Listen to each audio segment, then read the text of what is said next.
మహబూబ్ నగర్ లో ఉన్న ఎన్టీఆర్ మహిళా డిగ్రీ కాలేజ్ రాష్ట్రంలోనే అడ్మిషన్స్ పరంగా టాప్ 5 లో ఉన్న కాలేజ్. గత ఎన్నో సంవత్సరాలుగా ఇక్కడ అడిషనల్ క్లాస్ రూమ్స్ కోసం కళాశాల ప్రిన్సిపల్ అడుగుతూ ఉండే. నేను వచ్చిన తర్వాత నాకు రిక్వెస్ట్ చేసినప్పుడు నెక్స్ట్ అకాడమిక్ ఇయర్లో శాంక్షన్ చేయిస్తాను, రూమ్స్ కట్టిద్దామని చెప్పి వారికి చెప్పడం, అలాగే శాంక్షన్ చేయడం, ఈరోజు దానికి శంకుస్థాపన కోసం ఇక్కడికి వచ్చినాం. ఇప్పుడు 2 రూమ్స్ అడిషనల్గా కడుతున్నాం. దాంతోపాటు ఇంకొక 10 రూమ్లు కట్టడానికి ఏర్పాట్లు చేస్తూ ఉన్నాం.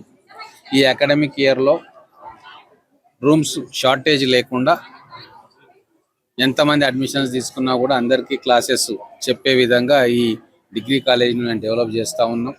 అంతేకాకుండా ఇక్కడ లైబ్రరీని కూడా అప్గ్రేడ్ చేస్తున్నాం. గతంలో డ్రింకింగ్ వాటర్ లేకుంటే వాటర్ ప్లాంట్ ఇవ్వడం జరిగింది. ఇంకా కంప్యూటర్స్ కూడా కావాలంటున్నారు, అవి కూడా ఇస్తాం. మనది మొత్తం తెలంగాణలో దేశ్ పాండే ఫౌండేషన్ ద్వారా ఈ ఒక్క కాలేజీనే సెలెక్ట్ అయింది. గతంలో 16 మంది పిల్లలు దాంట్లో ట్రైన్ అయితే అందరికీ కూడా ఉద్యోగాలు వచ్చినాయి. ఈసారి దాదాపుగా 50-60 మంది మన పిల్లల్ని ట్రైనింగ్ ఇప్పించి వాళ్ళకు కూడా ఉద్యోగాలు వచ్చేటట్టుగా దేశ్ పాండే ఫౌండేషన్ ద్వారా చేయబోతా ఉన్నాం.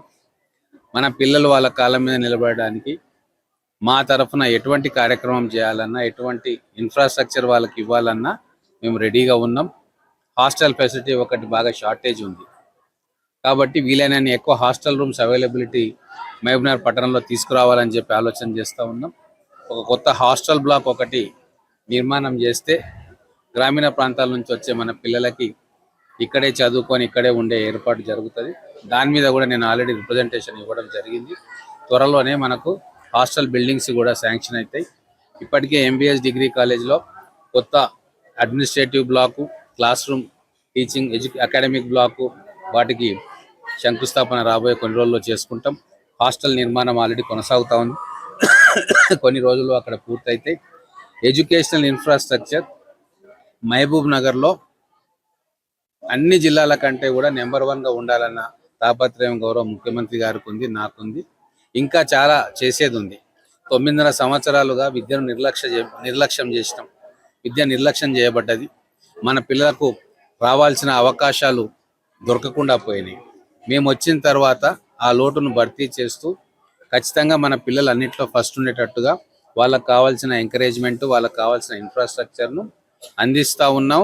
ఇంకా భవిష్యత్తులో అనేక రకాలుగా వాళ్లకు సపోర్ట్గా నిలుస్తామని చెప్పి తెలియజేస్తా ఉన్నాం.